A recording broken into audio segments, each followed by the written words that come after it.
Hi friends, மாயா சின்னு சீரியல்லேருந்து சூப்பரான ஒரு promo வந்திருக்கு. நம்ம அதை பற்றி தான் நம்ம இந்த வீடியோக்குள்ளே நம்ம பார்க்க போகிறோம். மகாலிங்க சாரு அழைச்சிட்டு நேராக ரகுராமோட வீட்டுக்கு வராங்க. அப்போ சாருவை பார்த்தாக்கி அவங்களுக்கு கண்ணு தெரியாமல் வந்திருக்கிறாங்க. என்னெல்லாம் நடந்திருக்கு அதை பற்றி தான் நம்ம இந்த வீடியோக்குள்ளே பார்க்க போகிறோம். வாங்க நம்ம வீடியோக்குள்ளே போகலாம். மகாலிங்க சாரு அழைச்சிக்கிட்டு நேராக வீட்டுக்கு வராங்க. அவங்க கூடயே பத்மாவும் வரவும் எல்லாருமே அதிர்ச்சி அடைகிறாங்க. அப்போ உடனே சிவா மணி அவங்க கேட்குறாங்க, இப்போ இவன் எதுக்காக இங்கே வந்திருக்கிறான் அப்படின்னு சொல்லிக்கிட்டு மகாலிங்கத்தை போட்டு திட்டிகிட்டு இருக்கும்போதே அங்கே ரகுராம், ஜானகி, தனா எல்லாருமே வந்துருந்தாங்க. ஆனால் மாயா மட்டும் இல்லாமல் இருக்கிறாங்க. அப்போ உடனே பார்த்தோம்னா அவங்க பத்மா சொல்லிட்டு இருக்கிறாங்க, சாருவுக்கு இப்போ கண்ணு தெரியாது அப்படிங்கிறாங்க. இதை கெட்டதுமே எல்லாருமே அதிர்ச்சி அடைகிறாங்க. அப்போ உடனே மகாலிங்க சொல்கிறாங்க, ஆமாம் என் பொண்ணுக்கு ஒரு விபத்தில் கண்ணு தெரியாமல் போச்சுது அப்படிங்கவும். அப்போ பத்மா சொல்கிறாங்க, அவளுக்கு கண்ணு தெரியாமல் போனதுக்கு நம்மளும் தான் ஒரு காரணம், அதனால தான் நான் சாருவை நம்ம வீட்டுக்கு அழைச்சிட்டு வந்தேன் அப்படின்னு சொல்லும் போது உடனே சிவாவும் மணியும் சொல்கிறாங்க, சரி அதுக்கு நம்ம என்ன பண்ண முடியும், நம்ம எப்படி காரணமாக முடியும் அப்படிங்கவும்.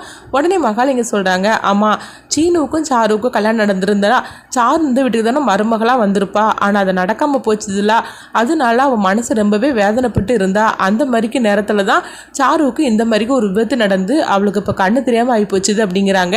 இப்படி சொன்னதுமே ரகுராம் குற்ற உணர்ச்சியில் தவிக்கிற மாதிரிக்கு இருக்கிறாங்க. அப்போ பத்மா சொல்லிட்டு இருக்கிறாங்க, என்னன்னா நீ எதுவுமே பேசாமல் அமைதியாக இருக்கிற அப்படின்னு பேசிகிட்டு இருக்கும் போதே பார்த்தோம்னா மாயாவும் கதிரும் எங்கேயோ வெளியே போயிட்டு வராங்க போலுக்கு. அவங்க இவங்க பேசுகிறது எல்லாமே வீட்டு வாசலில் நின்று அவங்க கேட்டுட்டு இருக்கிறாங்க. அப்போ சாரு இப்படி பார்த்ததுமே மாயா ரொம்பவே அதிர்ச்சடைகிறாங்க. அப்போ ரகுராம் சொல்கிறாங்க, மகாலிங்க சொல்கிறதுல ஒரு விதத்தில் நம்மளும் காரணமாக சாருவோட வாழ்க்கை அவளுக்கு இன்னைக்கு இந்த மாதிரிக்கு ஒரு நிலைமை வந்திருக்குன்னா அதுக்கு நம்மளும் தான் காரணம் அப்படிங்கிறாங்க. அப்போ பத்மா சொல்கிறாங்க, ஆமாண்ணா நீ சொல்கிறது கரெக்டு தான், அதனால தான் சாருவை நானே இங்கே அழைச்சிட்டு வர்றதுக்கு சம்மதம் சொன்னேன் அப்படிங்கவும். இதுக்கு நீ முழு மனசோட சொன்னால் மட்டும்தானே சாருவை நான் அங்கே இருக்க வைப்பேன், அப்படி இல்லைன்னா நான் மகாலிங்கத்தோடையே நான் அனுப்பி வச்சிருவேன் அப்படிங்கவும். அப்போ சாரு அவங்க அழ ஆரம்பிச்சிருந்தாங்க. என்ன இருந்தாலும் சரிதான், எனக்கு இப்படி ஒரு நிலைமைக்கு காரணம் நீங்கள் யாருமே கிடையாது, அது நான் செஞ்ச பாவம் தான் அப்படின்னு சொல்லிக்கிட்டு சாரு ரொம்பவே ஃபீல் பண்ணுற மாதிரிக்கு பேசிகிட்டு இருக்கிறாங்க. அப்போ இதை கேட்டதுமே ரகுராம் சொல்கிறாங்க, இல்லை சாரு நீ அழக்கூடாது, சொல்லப்போனால் மகாலிங்க சொன்னது எல்லாமே உண்மை தான், சீனுவுக்கும் சாருக்கும் கல்யாணம் நடந்திருந்தா சாரு இந்த வீட்டுக்கு தான் மருமகளாக வந்திருப்பா, ஆனால் அது நடக்காமல் நின்று போச்சுது, அதுக்கு நம்ம பரிகாரமாட்டு சாரு இந்த வீட்டிலே இருந்துட்டு போட்டோம் அப்படிங்கிறாங்க. இது கேட்டதுமே மாயா, ஜானகி, தனா இவங்க எல்லாருமே அதிர்ச்சி அடைகிறாங்க.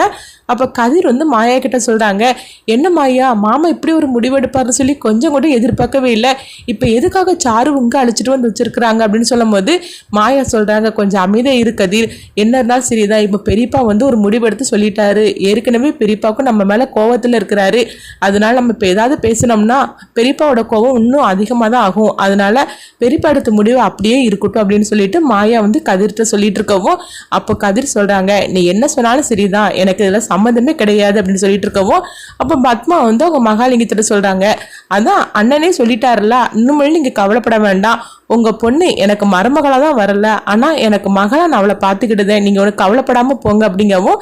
அப்போ சாரு பத்மாட்ட சொல்கிறாங்க, இல்லைத்த நான் பேசாமல் அப்பா கூடயே போயிருது அப்படிங்கும்போது அதெல்லாம் ஒன்றும் வேண்டாம் சாரு, கொஞ்ச நாளைக்கு நீங்கள் இரு, அப்போ தான் உன் மனசுக்கு ஆறுதலாக இருக்கும், எங்களுக்கும் செஞ்ச பாவத்துக்கு பரிகாரம் தேடின மாதிரிக்கு இருக்கும், அதனால் நீ கொஞ்ச நாள் இங்கே இரு அப்படின்னு சொல்லவும் மகாலிங்கத்திட்ட சொல்கிறாங்க, நீங்கள் கிளம்புங்க அப்படிங்கும்போது உடனே மகாலிங்கமும் சரின்னு சொல்லிட்டு அங்கேருந்து கிளம்பி போகிறாங்க.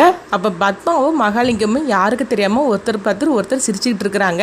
அடுத்ததாக பார்த்தோம்னா ஜானகிட்ட தனா கேட்டுட்டு இருக்கிறாங்க, என்னம்மா அப்போ இந்த மாதிரிக்கு முடிவு எடுத்துட்டாரு, இப்போ இவ எதுக்காக இங்கே வந்திருக்கிறா அப்படின்னு சொல்லிட்டு சாருவை போட்டு திட்டும் போது அப்போ ஜானகி சொல்கிறாங்க, என்ன பண்ணுறதுக்கு, என்ன இருந்தாலும் சரி தான் சாரு இப்போ இந்த மாதிரிக்கு ஒரு நிலைமையில வந்திருக்கிறா, சரி நம்ம எதுவும் சொல்ல வேண்டாம், அவள் கொஞ்ச நாளைக்கு இங்கே இருந்துட்டு போட்டோம் அப்படின்னு சொல்லிட்டு ஜானகி அங்கேருந்து போயிருந்தாங்க. அடுத்ததாக பத்மா, பார்வதி, சாரு இவங்க 3 பேர் ரூமில் தான் இருக்கிறாங்க. உடனே பார்த்தோம்னா அவங்க 3 பேரும் சிரிக்க ஆரம்பிச்சிருந்தாங்க.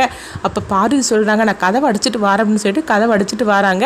அப்போ பத்மா சொல்கிறாங்க, எப்படி நான் போட்ட பிளான் அப்படின்னு சொல்லவும், ஆமாம் நீ இதை நான் கொஞ்சம் கூட எதிர்பார்க்கவே இல்லை, எப்படி நீங்கள் சாரு உங்கள் வீட்டுக்கு அழைச்சிட்டு வந்துட்டீங்க, இது ஏன்ட்ட கூட நீங்கள் சொல்லவே இல்லையே அப்படிங்கும்போது, ஆமாம் இந்த மாயா வீட்டை விட்டு துரத்தணும்னு சொல்லிட்டு நம்மளும் என்னெல்லாமோ திட்டத்தை போட்டோம், ஆனால் எதுவுமே பழிக்காமல் போச்சுது, அவளுக்கு ஒரே இதுதான், சாருவை மட்டும் இங்கே வீட்டுக்கு அழைச்சிட்டு வந்துட்டோம்னா சாருவும் சீனுவையும் வந்து நெருக்கமாக பழக விடணும், அதை பார்த்து பார்த்து அவன் மனசு வெந்து போகணும், அது மட்டும் இல்லாமல் சீக்கிரத்திலேயே அவன் அந்த வீட்டை விட்டு போயிடணும் அப்படின்னு சொல்லிட்டு அவங்க 3 பேரும் சிரிச்சுக்கிட்டு இருக்கிறாங்க. அப்படிப்பட்ட நேரத்தில் மாயா வந்து கதவு தட்டுற சவுண்டு கேட்கு.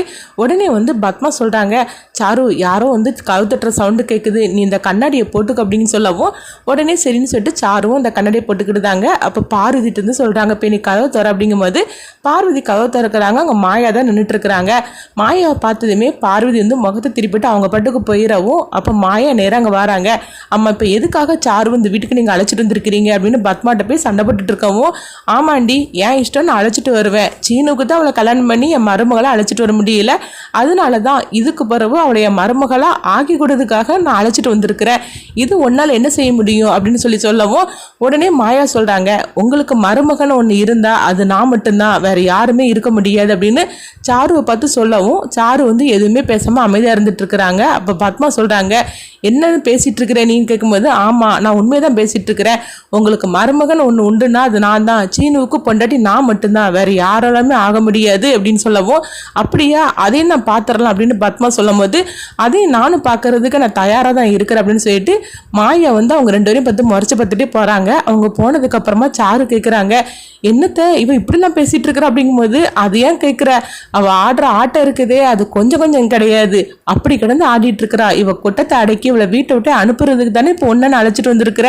இன்னும் பாரு நம்ம ஆட்டத்தை அப்படின்னு சொல்லிட்டு இருக்கவும் அப்போ சாருவும் பத்மாவும் சிரிச்சிட்டு இருக்கிறாங்க. அடுத்து பார்த்தோம்னா இவங்க மாயாவை தான் காட்டுறாங்க. அப்போ தனா அங்கே வராங்க. மாயாட்ட கேட்குறாங்க, என்ன மாயா இப்போ சாரு திடீர்னு வீட்டுக்கு வந்திருக்கால என்ன பண்ண போறேன்னு கேட்கும்போது, அவங்க என்னனாலும் பண்ணிக்கிடட்டும் நம்மளும் பார்த்துக்கலாம் ஒரு கை அப்படிங்கிறாங்க.